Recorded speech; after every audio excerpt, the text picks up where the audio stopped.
திருவாரூரை சுற்றி இருக்கக்கூடிய சப்தவிடங்க தலங்கள் அந்த யாத்திரையில நாம இப்ப அடுத்து போய்கிட்டு இருக்கிற திருத்தலம் திருக்காரவாசல். தேவார பதிகங்கள்ல திருக்காராயில் அப்படின்னு குறிப்பிட்டிருக்கக்கூடிய தலம் தான் அது.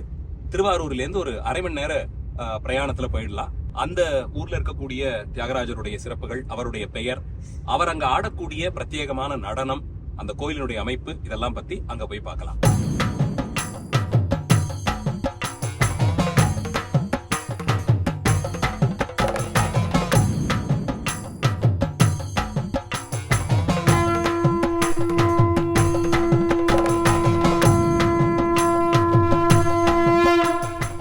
இப்ப நாம வந்திருக்கிறது விடங்கத்தலங்களின் வரிசையில இரண்டாவது தலமாக இருக்கக்கூடிய திருக்காராயில். திருக்காரவாசல்னு இன்னைக்கு அழைக்கக்கூடிய இந்த தலம் திருவாரூருக்கு பக்கத்துல ஒரு 12 கிலோமீட்டர் தொலைவில் அமைந்திருக்கக்கூடிய இயற்கை எழில் கொஞ்சக்கூடிய கிராமம்.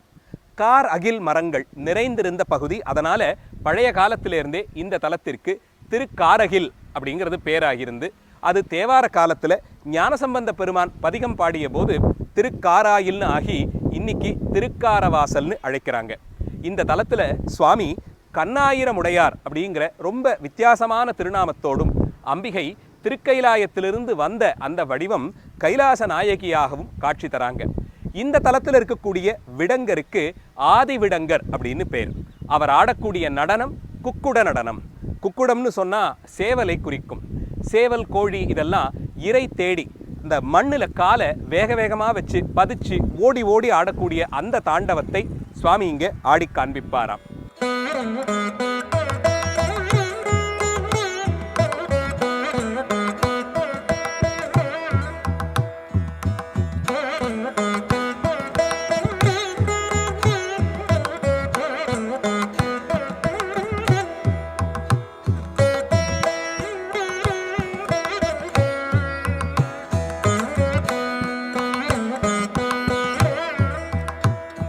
கண்ணாயிரமுடையார் அப்படிங்கிற அந்த திருநாமம் வேதத்திலேயே பரம்பொருள் எதுவோ அதற்கு 1000 திருக்கண்கள் உண்டு என்றபடிக்கு வாசகங்கள் உண்டு. கண்ணாயிரமுடையார்ங்கிற பெயரோட இறைவன் இங்க காட்சி தரார்.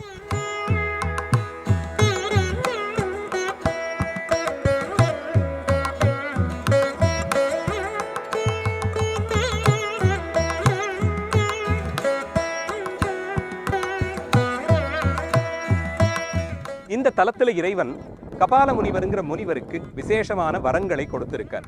அது போக பதஞ்சலி முனிவருக்கு இவர் 7 விதவிதமான தாண்டவ தரிசனங்களையும் கொடுத்திருக்கார். இந்த தலத்தில் இருக்கக்கூடிய விநாயகருக்கு பிரமோத விநாயகர் அப்படின்னு ஒரு பெயர். பிரமோதம்னா அளவற்ற மகிழ்ச்சி, ஆனந்தம்.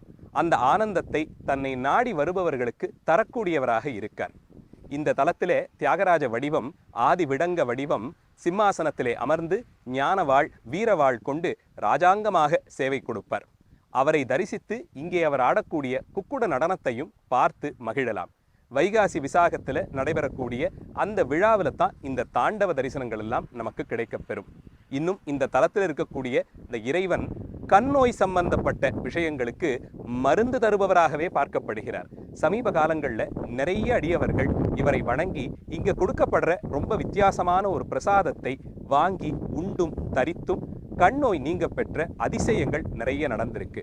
அகக்கண் புறக்கண் இரண்டையும் திறந்து தன்னுடைய தரிசனத்தை நமக்கு கொடுக்கக்கூடிய கண்ணாயிரநாதரை பற்றியும் இன்னும் இந்த கோயிலுடைய சிறப்புகளையும் உள்ள போய் தெரிஞ்சுக்கலாம். வாங்க.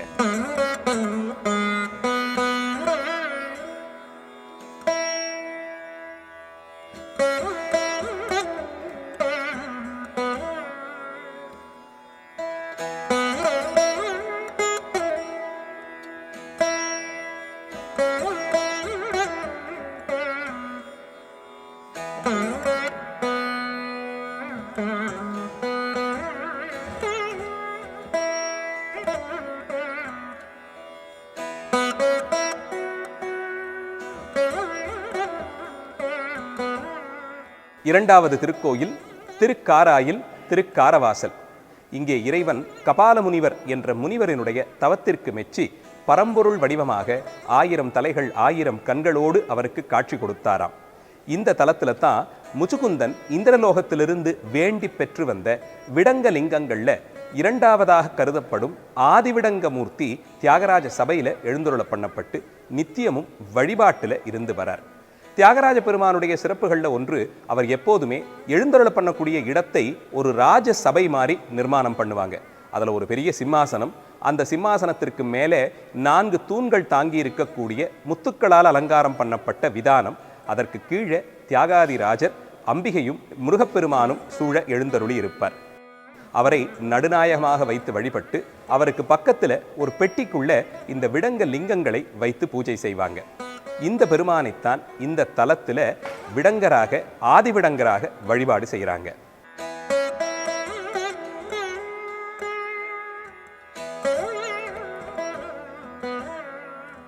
இந்த தலத்தில் இருக்கக்கூடிய மூலவருக்கு கண்ணாயிரமுடையார்னு பேரு. இந்த தலத்துல தான் சமீப காலங்களில் கண் நோய் இருக்கிறவங்களுக்கு அந்த நோய் தீர இறைவனிடம் வழிபாடு செய்து அவருடைய பிரசாதத்தை மருந்து போலே உட்கொண்டு வந்து அந்த கண் நோயும் நீங்க பெற்ற பல அற்புதங்கள் நடந்து கொண்டு இருக்கு. கண் நோய், அந்த சம்பந்தப்பட்ட வியாதி இதெல்லாம் இருக்கக்கூடியவர்கள் இங்கே வந்து அத்திப்பழம், தேன் இதை இறைவனுக்கு சாத்தி அபிஷேகம் செய்து அதை பிரசாதமாக உண்டு வருவதும், அதுபோக மூலிகைகள் சேர்த்து தயாரிக்கப்படும் தைலத்தையும் இறைவனுக்கு சாற்றி அதையும் பிரசாதமாக வாங்கி வந்து அதை கண்ணிலே தடவி வர கண் நோய்கள் எல்லாம் நீங்க பெறும்னு சொல்லப்படுது. இன்னும் சொல்லப்போனா இந்த தலத்துக்கு வந்து இறைவனுடைய அருளாலே இழந்த கண் பார்வையை மீண்டும் பெற்ற ஒரு முதியவரை பற்றிய புராணமும் ஸ்தல புராணமாக சொல்லப்படுது. அவருக்கு கண் நோய், அந்த கண் பார்வை மங்கி இருந்த ரொம்ப வயோதிகர். ஆனால் சுவாமியை தரிசனம் பண்ணணுங்கிற ஆசையில் ரொம்ப தூரத்திலேருந்து திருக்காரவாசலுக்கு வந்துட்டார். வந்தவருக்கு கண் மங்கலாக தெரிந்ததுனால, பார்வை மங்கி போனதுனால இறைவனுடைய தரிசனம் கிடைக்காமல் வருந்த இறைவனிடமும் விண்ணப்பம் வைக்க கண்ணாயிரமுடையாருடைய அருளால அவருக்கு ஒரு நொடிப்பொழுது இறைவனுடைய காட்சி தெளிவாக கிடைத்த அற்புதம் நிகழ்ந்த திருத்தலம். இப்பவும் கண்ணோய் இருக்கிறவங்க இங்கே வந்து குறிப்பிட்டபடி அந்த பிரசாதங்களை எல்லாம் பெற்று அதை உண்டும் அந்த தைலத்தை கண்ணிலே தடவியும் நோய் நீங்க பெற்று மறுபடியும் கண் பார்வை பெறுவதை அற்புதமாக பார்க்க முடிகிறது.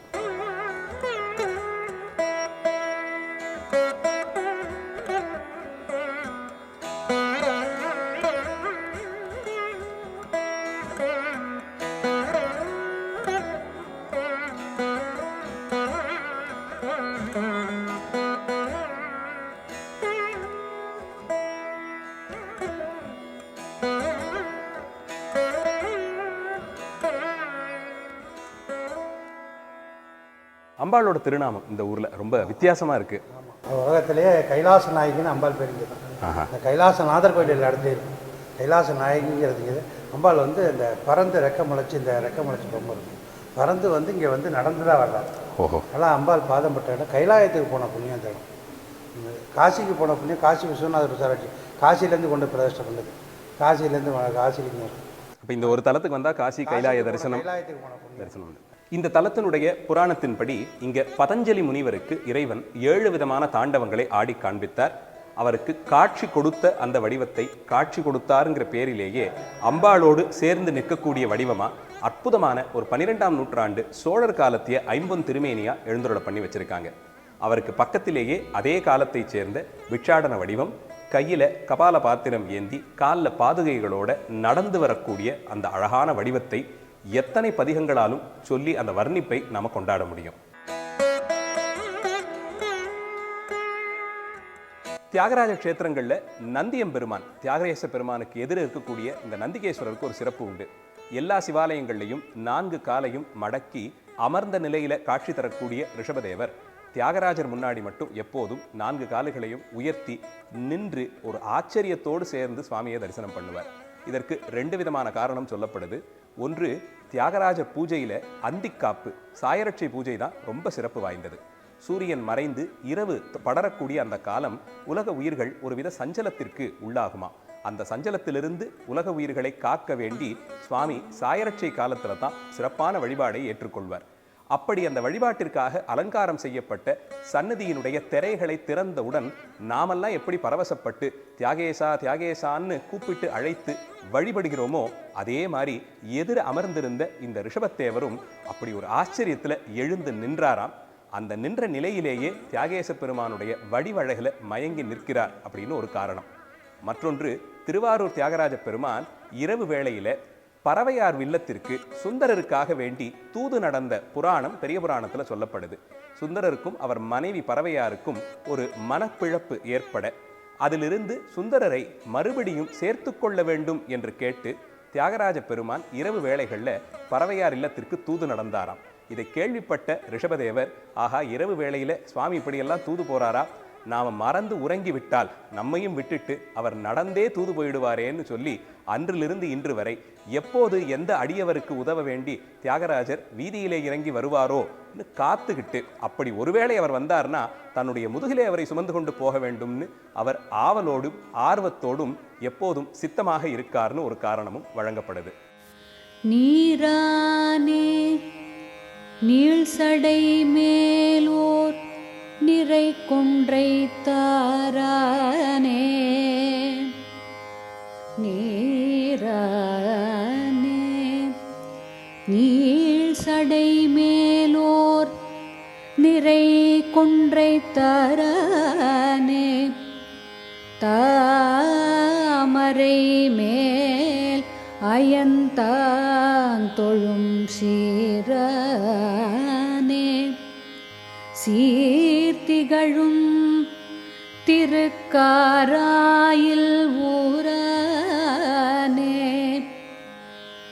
சீர்த்திகழும் திருக்காராயில் ஊரானே என்பவர்